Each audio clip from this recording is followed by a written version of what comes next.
Assalamualaikum warahmatullahi wabarakatuh.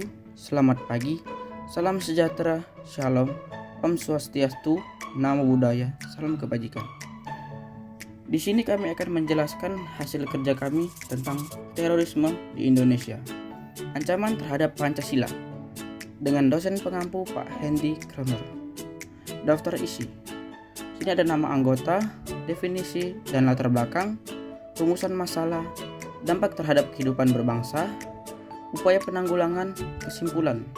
Sebelum itu kami akan memperkenalkan anggota kelompok, yaitu ada Devi, ada Citra Ayu, ada Diva, ada Arianda, ada Fadila.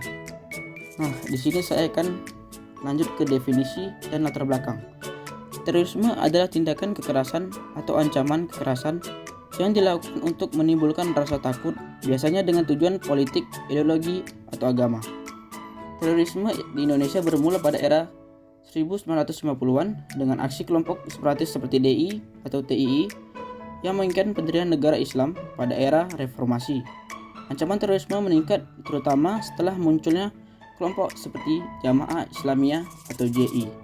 Peristiwa besar seperti bom Bali yang pertama tahun 2002 dan yang kedua 2005 menjadi titik gelap sejarah menewaskan ratusan orang. Lalu definisi dan latar belakang lainnya. Pemerintah Indonesia terus berupaya memberantas terorisme melalui operasi keamanan, kerjasama internasional, dan program menurun berkat langkah-langkah pencegahan yang lebih efektif. Terorisme bertentangan dengan Pancasila sebagai ideologi negara karena prinsip-prinsip Pancasila mendepankan perdamaian, kemanusiaan, dan persatuan. Terorisme yang sering dilandasi ideologi radikal merusak nilai kebinekaan, toleransi, keadilan sosial yang menjadi dasar kehidupan bangsa Indonesia. Oleh karena itu, melawan terorisme merupakan upaya menjaga keberlangsungan nilai-nilai Pancasila dalam kehidupan berbangsa dan bernegara. Lalu kita masuk ke rumusan masalah. Bom Bali pertama, kasus terorisme bom Bali pertama tahun 2002. Pada 12 Oktober 2002, 3 ledakan besar mengguncang kawasan wisata Kuta dan Denpasar. 2 bom meledak di Padipap dan Sari Club, sementara 1 lagi meledak di dekat kantor konsulat Amerika Serikat. Peristiwa ini menewaskan 202 orang, kebanyakan turis asing, dan melukai ratusan lainnya. Serangan ini dilakukan oleh kelompok Jamaah Islamiyah JI yang memiliki kaitan dengan Al-Qaeda. Bom Bali 1 menjadi salah satu serangan teroris paling mematikan di Indonesia yang memiliki kaitan dengan Al-Qaeda. Bom Bali 1 menjadi salah satu serangan teroris paling mematikan di Indonesia. Lalu ada bom Bali 2. Pada 1 Oktober 2005, 3 bom bunuh diri meledak di 2 restoran di Kuta dan Jimbaran, Bali. Serangan ini menewaskan 23 orang termasuk pelaku dan melukai lebih dari 100 lainnya. Kelompok yang sama, Jamaah Islamiyah, diyakini berada di balik serangan ini. Bom Bali 2 menunjukkan bahwa ancaman terorisme masih berlanjut meskipun pemerintah telah mengambil berbagai langkah untuk menindak pelaku sebelumnya. Lalu rumusan masalah lainnya, ada kasus bom JW Marriott dan Ritz Carlton tahun 2009. Pada 17 Juli 2009, 2 buah bom bunuh diri meledak di Hotel JW Marriott dan Ritz Carlton di Jakarta. Serangan ini menewaskan 9 orang termasuk pelaku dan melukai lebih dari 50 orang lainnya. Bom meledak di restoran kedua hotel saat para tamu sedang sarapan, termasuk banyak tamu asing. Serangan ini dilakukan oleh kelompok teroris yang terkait dengan Nordin M. Top, seorang tokoh Jamaah Islamiyah yang bertujuan mengguncang stabilitas keamanan dan ekonomi Indonesia. Bom ini dianggap sebagai kelanjutan dari pola serangan terhadap target asing di Indonesia. Peristiwa ini memperkuat upaya kontra terorisme di Indonesia, termasuk peningkatan intelijen dan kerjasama internasional untuk menangkal jaringan teroris. Serangan Tamrin 2016. Pada 14 Januari 2016, serangan teroris terjadi di kawasan Sarinah, Jalan MH Tamrin, Jakarta. Insiden ini melibatkan penembakan dan bom bunuh diri yang dilakukan oleh kelompok teroris. Serangan dimulai dengan ledakan di depan gerai Starbucks dan pos polisi, diikuti baku tembak antara pelaku dan aparat keamanan. Serangan ini menewaskan 8 orang termasuk 4 pelaku dan melukai 24 orang, baik warga sipil maupun aparat keamanan. Kelompok teroris yang berkait dengan ISIS mengklaim bertanggung jawab atas aksi ini. Serangan Tamrin menjadi simbol baru ancaman terorisme urban di Indonesia, tetapi juga menunjukkan respon cepat aparat keamanan. Peristiwa ini memperkuat komitmen nasional untuk melawan radikalisme dan terorisme. Bom Candi Borobudur tahun 1985.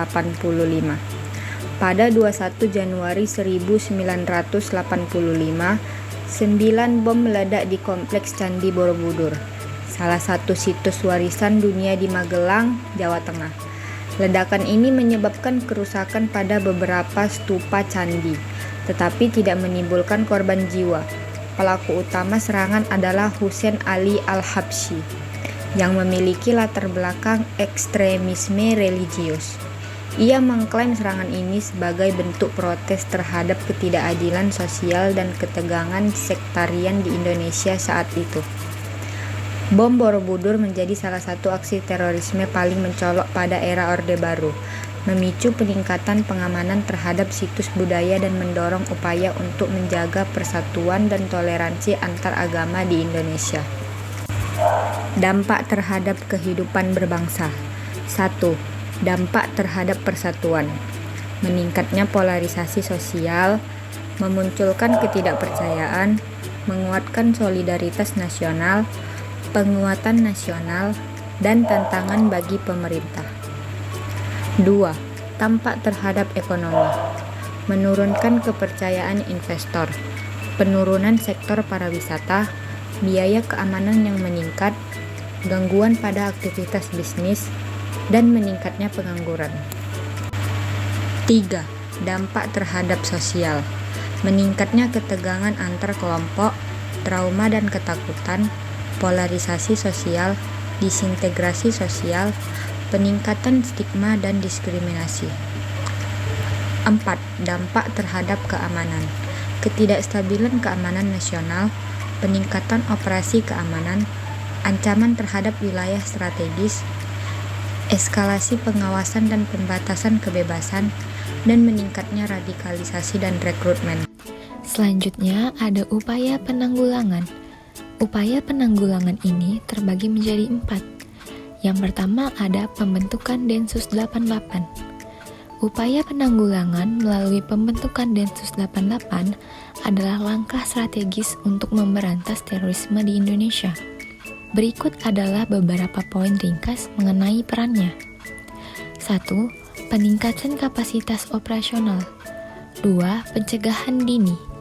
3. Kerjasama internasional. Nah, yang kedua ada program deradikalisasi BNPT. Program deradikalisasi yang dilakukan oleh Badan Nasional Penanggulangan Terorisme atau BNPT bertujuan untuk mengubah pola pikir radikal menjadi lebih moderat, seperti mencegah penyebaran ideologi ekstremis. Berikut adalah penjelasan ringkas.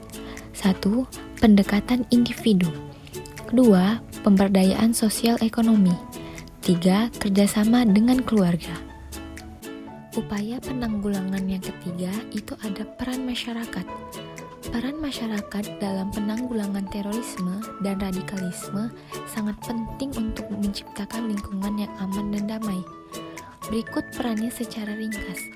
1. Penyebaran nilai toleransi. 2. Edukasi dan penyadaran. 3. Dukungan pada program deradikalisasi. Nah, yang terakhir, yang keempat itu penguatan nilai Pancasila.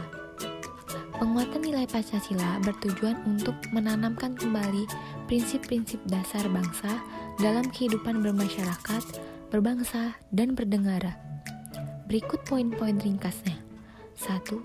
Teladan pemimpin. 2. Penguatan gotong royong. 3. Pendidikan karakter. Pentingnya kesadaran masyarakat. Mengapa penting? Karena menjadi fondasi bagi keberhasilan berbagai aspek kehidupan sosial, ekonomi, dan lingkungan. Berikut beberapa alasan pentingnya kesadaran masyarakat. Pertama, mendorong partisipasi dalam pembangunan. Kedua, peningkatan kualitas hidup. Selanjutnya, ada peran pemuda dalam mencegah terorisme.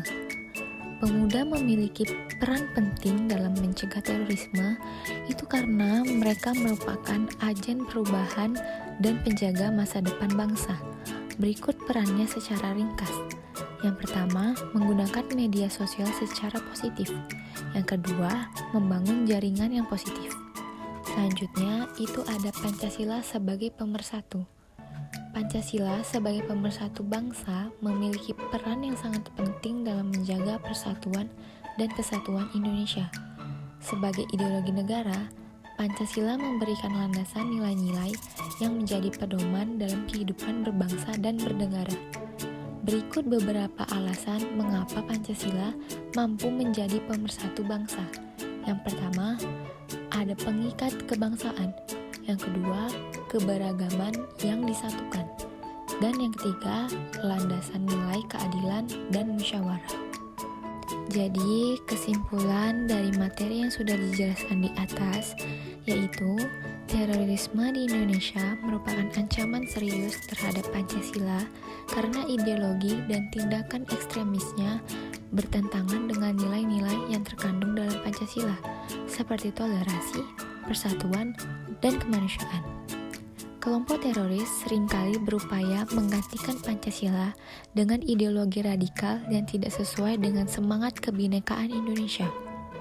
Upaya melawan terorisme membutuhkan peran aktif pemerintah, masyarakat, dan institusi untuk mencegah penyebaran paham radikal, memperkuat pendidikan Pancasila, dan menjaga stabilitas serta keamanan nasional.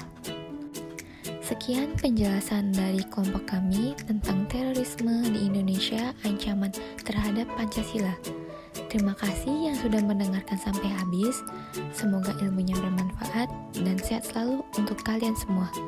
Wassalamualaikum warahmatullahi wabarakatuh.